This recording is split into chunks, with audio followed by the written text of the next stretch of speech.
हाँ hello students. आज मैं क्लास सेवन्थ के स्टूडेंट्स के लिए हिस्ट्री का फर्स्ट चैप्टर लेके आया हूँ। ये देखिए, आप लोग कोर्स में मेडिवल इंडिया का है और यही फर्स्ट चैप्टर है, ट्रेसिंग चेंजेस थ्रू 1000 ईयर्स। अलग अलग किताबों में अलग अलग हेडिंग्स के उसमें दिया हुआ है। एसएनसीईआरटी की बुक में ट्रेसिंग चेंजेस थ्रू 1000 ईयर्स, दूसरी बुक्स में medieval Indian history, medieval India. इसका मतलब है कि आप लोगों को क्लास 7 में मेडिवल हिस्ट्री के बारे में पढ़ना है। अब मेडिवल हिस्ट्री क्या है, इसका मतलब इसके आगे पीछे भी कुछ होगा। मेडिवल का होता है मतलब होता है मध्यकालीन। पूरे वर्ल्ड की हिस्ट्री को एंशिएंट, मेडिवल और मॉडर्न में डिवाइड किया गया है स्टडी के सुविधा के लिए 3 भागों में। इंडियन हिस्ट्री को भी एंशिएंट, मेडिवल और मॉडर्न में डिवाइड किया गया है। अब डिवीज़न का आधार क्या होता है? हिस्टोरिकल इवेंट्स के डिवीज़न का या हिस्ट्री के स्टडी करने के उसके डिवीज़न का आधार क्या होता है, किस आधार पर डिवीज़न करते हैं? देखिए, सोसाइटी में, समाज में कुछ 100 वर्षों तक अगर एक ही तरह की परंपरा, एक ही तरह के रीति रिवाज, एक ही तरह की कस्टम्स, पहनावा, खान पान अगर एक ही तरह का चल रहा है तो उसको एक पीरियड में रखा जाता है। अगर इंडियन हिस्ट्री की बात करें तो इंडियन हिस्ट्री में 8वीं सदी से पहले 700 एडी से पहले एंशिएंट हिस्ट्री मानी जाती है। लेकिन 700 से लेके फ्रॉम 700 एडी टू 750-60 कह सकते हैं एडी, ये लगभग ये जो पीरियड है ये मेडिवल हिस्ट्री का माना जाता है। इसके बाद का period modern history, modern Indian history के नाम से माना जाता है। अब देखो, ये लगभग 1000 ईयर्स का की जो हिस्ट्री है, तो इसमें क्या क्या मेन चेंजेस, कौन से सिग्निफिकेंट हिस्टोरिकल चेंजेस हुए हैं इनमें कि हम इसको एक मेडिवल हिस्ट्री में एक ग्रुप में रख रहे हैं? तो देखिए, सबसे पहली चीज़ तो पॉलिटिकल चेंज, राजनीतिक बदलाव हुआ। उधर से पश्चिम एशिया के देशों से, भारत से, वहाँ से मुसलमानों का, मुस्लिम शासकों का अटैक शुरू हुआ। धीरे धीरे इस्लाम आया। धर्म के मामले में, राजनीति के मामले में, इकोनॉमी के मामले में, कल्चर के मामले में कई सारे बदलाव हुए। मैं थोड़ा थोड़ा शॉर्ट में आप लोगों को बता दूं। अगर पॉलिटिकल चेंजेस की बात करें तो उस समय जो अटैक हुए हैं वो उन अटैक्स ने, उन आक्रमणों ने, विदेशी आक्रांताओं ने यहाँ के राजाओं को, जो यहाँ के शासक हैं, उनको हिला कर रख दिया था। एक तरह से वो बार बार सब के सब लोग पराजित होते जा रहे थे। राजनीतिक बदलाव हो रहा था, पहले की व्यवस्था में, बाद की राजनीतिक व्यवस्था में। सामाजिक बदलाव हो रहा था, क्योंकि वो लोग जो आ रहे थे तो समाज में बहुत सारे धर्मों का भेदभाव, जाति का भेदभाव, तो ये जब वो लोग आए तो समाज में भी धीरे धीरे बदलाव आया। जाति प्रथा थोड़ी उसकी जो रिजिडिटी होती है, रूढ़ियाँ होती, वो थोड़ी कम होनी शुरू हो गई। उसके बाद इकोनॉमिक बदलाव हुआ। पहले की इकोनॉमिक व्यवस्था में और मध्यकालीन इकोनॉमिक व्यवस्था में काफ़ी ज़्यादा डिफरेंसेस देखने को मिलते हैं। उसके बाद कल्चरल डिफरेंसेस देख लो, कल्चरल चेंजेस देख लो। संस्कृति में भी पहले के लोगों का पहनावा, मुगल काल के समय के लोगों का पहनावा, ये काफ़ी डिफरेंस है। धोती की जगह पाजामे आ गए, कुर्ते आ गए, जहाँ पगड़ी बाजमा टोपियाँ आ गई। खान पान में बदलाव हुआ, व्यवहार में बदलाव हुआ, पूजा पाठ में, पद्धति में बदलाव हुआ। कई सारी रीजनल लैंग्वेज नई नई क्षेत्रीय भाषाएं बनने लग गईं, दीने इलाही, सिखिज्म जैसे धर्म बनने लग गए। उसके बाद हिंदू और मुस्लिम कल्चर का फ्यूजन शुरू हुआ। ये दोनों कल्चर आपस में फ्यूज करके एक नई कल्चर के रूप में सामने आई। उसके बाद आर्ट में देखिए, आर्किटेक्चर जिसको वास्तुकला, भवन निर्माण कला कहते हैं, आर्किटेक्चर में देखिए, पहले के किलों को देखिए, पहले के भवनों को देखिए, पहले के मकानों को देखिए और मुसलमानों के समय के भवनों को देखिए, बहुत ज़्यादा अंतर है। लिटरेचर को ले लीजिए, पहले के लिटरेचर में और इस समय के लिटरेचर में बहुत ज़्यादा अंतर आ गया था। उसके बाद म्यूजिक में देखिए, उसके बाद पेंटिंग में देखिए, हर क्षेत्र में काफ़ी ज़्यादा चेंजेज हुए हैं 700 से पहले की अपेक्षा। जो ये 700 से 1750 तक का समय है, इस समय में पहले की अपेक्षा काफ़ी ज़्यादा चेंजेस देखने को मिले हैं। दूसरी चीज़, इंडियन ज्योग्राफी का भी देख लो, इसका भी क्या प्रभाव पड़ता है।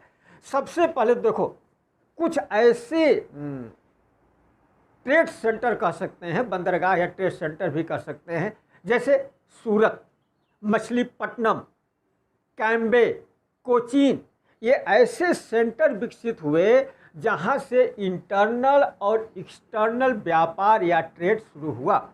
देश के अंदर भी व्यापार और देश के बाहर विदेशों में दूसरे देशों से भी व्यापार। उनके ट्रेडिंग सेंटर के रूप में ये 5-6 जो ट्रेडिंग सेंटर हैं, ये बड़ी तेज़ी से विकसित हुए इस पीरियड में। उसके बाद देखिए, अगर हम थोड़ा सा रॉकी माउंटेन के बारे में देखें तो रॉकी माउंटेन जो है ये राजस्थान के आसपास है। राजस्थान के जो अगर आप महल देखेंगे, जोधपुर, जैसलमेर, बाड़मेर, बीकानेर, चित्तौड़गढ़, मेवाड़, ये यहाँ के जो किले हैं बहुत स्ट्रांग हैं, बहुत मजबूत हैं। ये किसी भी आदमी को उन किलों में घुसना असंभव माना जाता था। ये देखिए उनका प्रभाव। वाटर स्केर्सिटी का देख लीजिए, गुजरात और राजस्थान में पानी की बहुत ज़्यादा कमी होती थी। लोगों ने बावलियाँ बनानी शुरू कर दी। अब बावली क्या होती है? वो एक वाटर कंजर्वेशन का एक तरीका है, पानी को सुरक्षित करके रखना, क्योंकि वहाँ पानी की मात्रा बड़ी कम होती थी, वाटर स्केर्सिटी होती थी। ये सब चेंजेस शुरू हुए।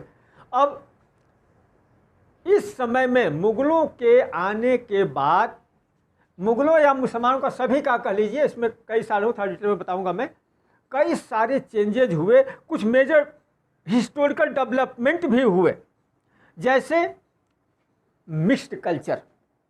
हिंदू और इस्लाम, इन दो धर्मों के मिलने से एक नई कल्चर क्रिएट हुई, जिसको हम लोग मिक्स्ड कल्चर कहते हैं। दूसरी बात, पॉलिटिकल स्टेबिलिटी। अगर हम खास तौर से मुग़लों का पीरियड लें, बाबर से लेके औरंगजेब तक, इस समय में पॉलिटिकल स्टेबिलिटी, राजनीतिक स्थिरता बहुत ज़्यादा रही है। तो देश का डेवलपमेंट, इकोनॉमिकल, कल्चरल, हर क्षेत्र में देश का डेवलपमेंट हुआ है। व्यापार में देख लो, जब किसी देश का डेवलपमेंट होता है तो व्यापार की सबसे प्रमुख भूमिका होती है। भारत का व्यापार पश्चिमी एशिया, चाइना से लेकर कई देशों में सामान यहाँ से जाता था, वहाँ से सामान आता था। उसके बाद अगर हम लोग रिलीजन के उसमें जाएं तो भक्ति मूवमेंट, सूफी मूवमेंट, इस तरह के मूवमेंट शुरू हुए। ये सब कई सारे डेवलपमेंट हुए। अब थोड़ा सा और देख लें, उस समय के जो शब्द थे, खास तौर से अगर हम लोग पर्शियन और हिंदुस्तान, इन दो शब्दों की बात करें, अगर हम हिंदुस्तान और पर्शियन दो शब्दों की बात करें, उस समय इनका मतलब कुछ और था, लेकिन आजकल तो कुछ और ही मतलब है। उस समय तो प्राचीन काल का, तो एंशिएंट हिस्ट्री का तो छोड़ दीजिए, वो इंडस वैली के आसपास रहने वाले, इंडस रिवर के आसपास रहने वाले इंडस से हिंदू कहलाने लग गए। लेकिन उस समय अगर हिंदुस्तान की बात करें तो नॉर्थ इंडिया का जो इलाका था, ये पंजाब से लेके और बंगाल तक का इलाका, यही हिंदुस्तान कहलाता था। इसमें साउथ इंडिया इंक्लूडेड नहीं था। लेकिन आजकल देखिए, आज मॉडर्न इंडिया में साउथ इंडिया भी इंक्लूड है। तो इन शब्दों का मतलब धीरे धीरे बदलता रहा है। अब हम थोड़ा सा आगे बढ़ के देखेंगे इसको कि इसमें और कौन कौन से परिवर्तन हुए हैं। तो देखिए, थोड़ी देर के बाद आपको समझ में आ जाएगा कि इसमें जो भी परिवर्तन हुए हैं वो परिवर्तन पहले वाले परिवर्तनों से काफ़ी ज़्यादा डिफरेंट रहे हैं। देखिए, मैं थोड़ा सा यहाँ की बात करता हूँ, 700 से शुरू करता हूँ थोड़ा सा। लगभग 12वीं सदी का लास्ट और 13th सेंचुरी की शुरुआत, 12th सेंचुरी का लास्ट, 13th, जब बाहर से खासतौर से महमूद गजनवी, मोहम्मद गोरी, इन सबों के बार बार आक्रमण हुए तो यहाँ की राजनीतिक व्यवस्था बिल्कुल ही चरमरा गई। आप पढ़ोगे आगे जाके चैप्टर्स में कि कैसे यहाँ सुल्तान हुए, सुल्तानों का शासन कई सौ साल तक चला। फिर उसके बाद मुग़ल आए, मुग़लों का शासन कई सौ साल तक चला। तो अब थोड़ा सा ये इनके बारे में हमें कहाँ से मिलता है, सोर्सेज कौन कौन से हैं जो हमें मेडिवल हिस्ट्री के बारे में जानकारी देंगे। तो हम लोग सीधे सीधे सोर्सेज पर आ जाए, हिस्टोरिकल सोर्सेज, हिस्टोरिकल सोर्सेज के बारे में आ जाए। अब देखिए, आपने 6th क्लास में भी हिस्टोरिकल सोर्सेज का पढ़ा है, लेकिन वो आपने एंशिएंट हिस्ट्री के संदर्भ में पढ़ा है, एंशिएंट हिस्ट्री के रेफरेंस में पढ़ा है। यहाँ आप मेडिवल हिस्ट्री की बात कर रहे हैं। जब मेडिवल हिस्ट्री की बात कर रहे हैं तो थोड़े से जो सोर्सेज हैं वो थोड़े से और ब्रॉड होते गए हैं, उनकी अवेलेबिलिटी ज़्यादा होती गई है, रिटन रिकॉर्ड मिलने लग गए हैं, आर्कियोलॉजिकल रिकॉर्ड भी मिलने लग गए हैं। मैं कुछ चीज़ें, जैसे सबसे पहले तो मैं आर्कियोलॉजी का ही लूँगा, ARCHAEO, archaeological sources, archaeological sources. इसमें टेम्पल्स हैं, मैं लिख देता हूँ यहाँ, इसमें टेम्पल्स हैं, फोर्ट्स हैं, पैलेसेज हैं, टॉम्ब्स हैं,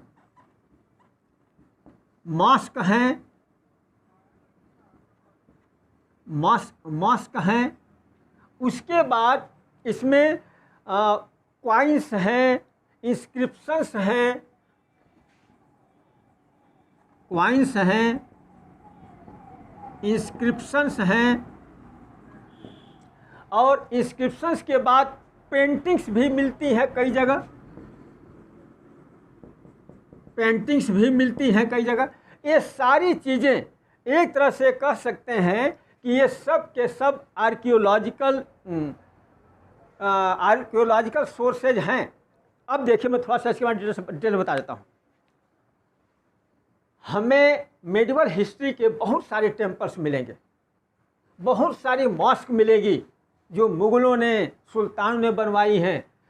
राजपूत राजाओं के, मुग़लों के बड़े बड़े महल हैं जो अभी तक हैं, बड़े बड़े किले उनके हैं, टॉम्ब्स हैं, उनके मकबरे हैं, उन सबों के लोगों के समय के सिक्के हैं, इंस्क्रिप्शन जो लिखी गई हैं ताम्र पत्रों पर या किसी चीज़ पर लिखी गई हैं वो सब मिलती हैं। पेंटिंग्स मिलती हैं, पांडुलिपियाँ भी हैं, पेंटिंग्स मिलती हैं। उस समय के टूल्स, वीपन्स कह सकते हैं, वीपन्स मिलते हैं उस समय के। और वीपन्स के साथ साथ बल्कि हम तो ये कह सकते हैं कि यूटेंसिल भी, मान लीजिए टूल्स में यूटेंसिल भी आती हैं, यूटेंसिल्स भी हैं। ये सारी चीज़ें जिनको हम लोग आर्कियोलॉजिकल सोर्सेज कहते हैं, ये उस समय की स्टडी के बारे में हमारी बहुत ज़्यादा हेल्प करती हैं। मेडिकल हिस्ट्री के स्टडी में ये बहुत ज़्यादा हेल्प करती हैं। अब मैं लिटरेरी सोर्सेज की बात लूँगा, लिटरेरी सोर्सेज, लिटरेरी सोर्सेज। तो थोड़ा सा मैं बता दूँ के बाद ये नाम सब लिखूंगा मैं आपके लिए। लिटरेरी सोर्सेज में मुगल काल और उसके पहले के कुछ शासकों ने, खिलजी वंश, तुगलक वंश, इन लोगों ने और मुगलों ने तो काफ़ी विस्तार से, काफ़ी डिटेल में अपने दरबार में बड़े बड़े विद्वानों को रखते थे। वो विद्वान इनकी रोज की क्रियाकलापों को लिखते थे। सारी चीज़ें रिटन में, कोई फरमान दिया जाता था, कोई आर्डर दिया जाता था, वो भी रिटन में दिया जाता था। तो उसके तो बहुत सारे रिकॉर्ड मिलते हैं।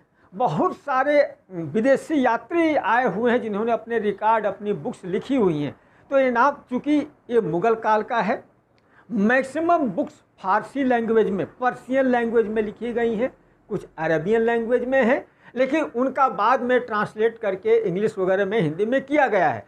तो चूँकि मैं उनके नाम, उनकी किताबें थोड़ी टेढ़ी हैं, क्लास 7th के स्टूडेंट्स के लिए थोड़ी टेढ़ी हैं, तो मैं उनके नाम को यहाँ से थोड़ा मिटा के फिर लिखता हूँ, और आप लोगों को नोट करना पड़ेगा, ये आप लोगों को नोट करना पड़ेगा लिटरेरी सोर्सेज में। तो यहाँ इसको मैं मिटा देता हूँ और फिर से यहाँ लिटरेरी सोर्सेज लिख के उसको लिखता हूँ। लिटरेरी सोर्सेज, मैं एक एक नाम लिखूँगा, थोड़ा नाम ज़्यादा है इसलिए आप लोग नोट करते जाइए। पहले तो राइटर का नाम, मिनहाज उस सिराज, मिनहाज उस सिराज। इसने जो किताब लिखी है तबकाते नासरी, तबकात ए नासरी, इसने एक किताब लिखी है। दूसरी किताब जियाउद्दीन बर्नी की है, जियाउद्दीन बर्नी। ये बहुत ही मशहूर इतिहासकार माना जाता है। जियाउद्दीन बर्नी की किताब है तारीख़ फ़िरोज़ शाही, तारीख़ ए फ़िरोज़ शाही। ये फ़िरोज़ शाह तुगलक तक के समय का है इसमें, तारीख़ फ़िरोज़ शाही। तीसरी किताब है, खुद फ़िरोज़ शाह तुगलक ने ही लिखी है, फ़िरोज़ शाह तुगलक, फ़िरोज़ शाह तुगलक ने ही लिखी है।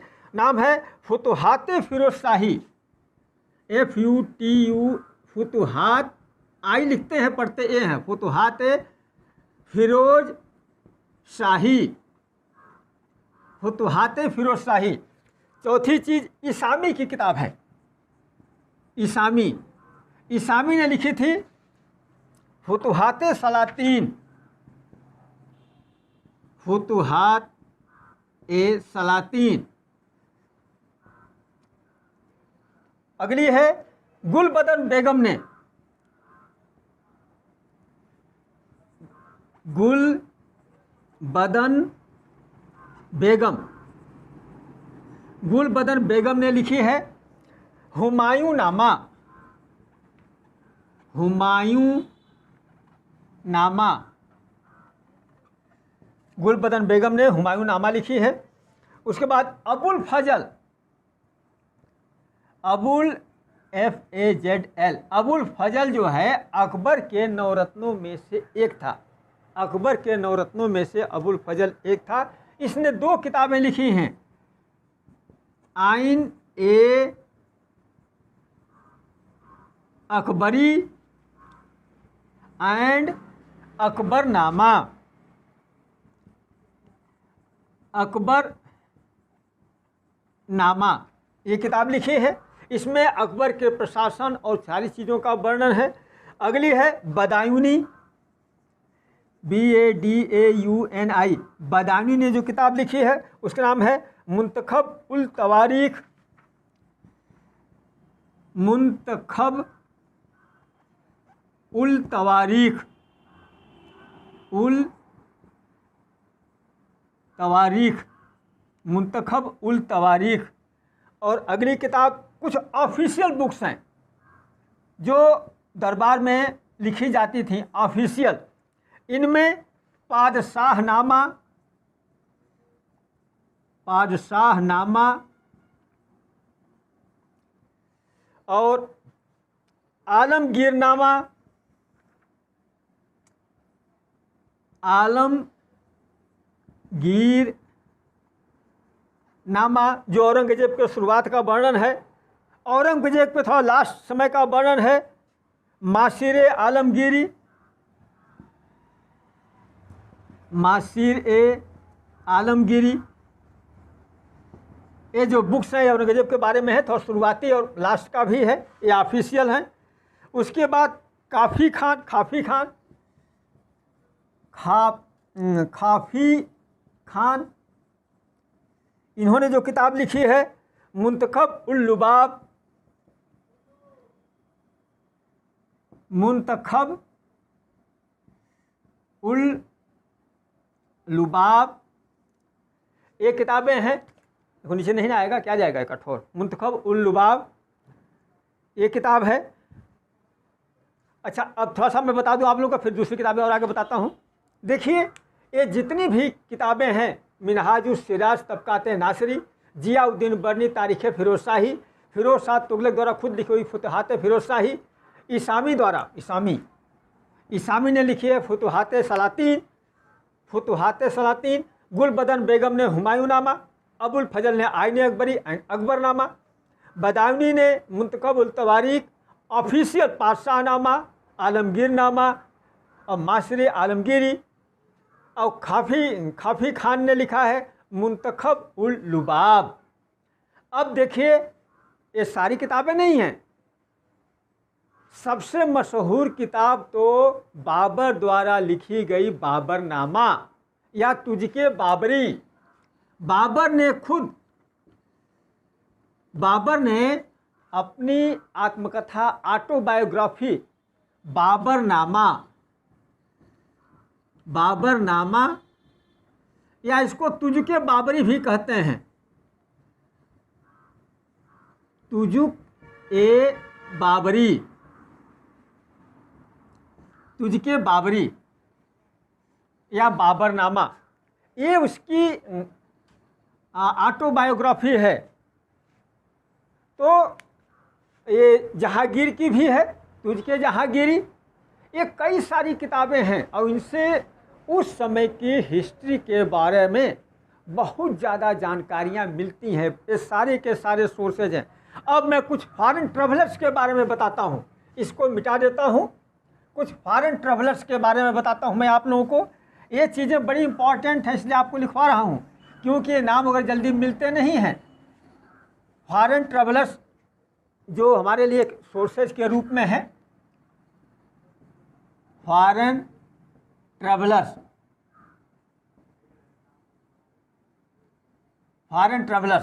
जो भी विदेशी यात्री आए हुए हैं, मैं उनका नाम लिखता हूँ जानकारी के लिए। सबसे पहले तो अल बरूनी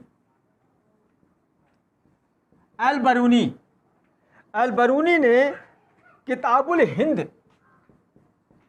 किताब उल हिंद, इसमें उसने गजनी के बारे में, GAANI गजनी, उसने मोहम्मद गजनी के बारे में बहुत ज़्यादा डिटेल में लिखा है, उसके आक्रमण वगैरह के बारे में लिखा है। बल्कि ये तो महमूद गजनवी के साथ आया भी था भारत में, उसके साथ ही तो किताबुल हिंद में उसने बहुत ज़्यादा वर्णन किया हुआ है। उसके बाद मार्को पोलो, उसके बाद मार्को पोलो, उसके बाद इब्न बतूता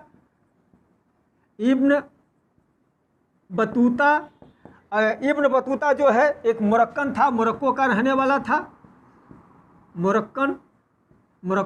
वाला था। निकोलो कांटी इटली का था। निकोलो कांटी जो इटालियन था, ये इटालियन था, निकोलो कांटी इटालियन था। उसके बाद अकबर रज्जाक था, अकबर RAZZA अकबर रज्जाक था। उसके बाद एथनेसियस निकितिन जो रशियन था, एथनेसियन निकितिन, NIKITIN, ये रशियन था। और उसके बाद टैवर्नियर, उसके बाद था बर्नियर, BERNIER, बर्नियर। उसके बाद मनुषी, MANUCCI।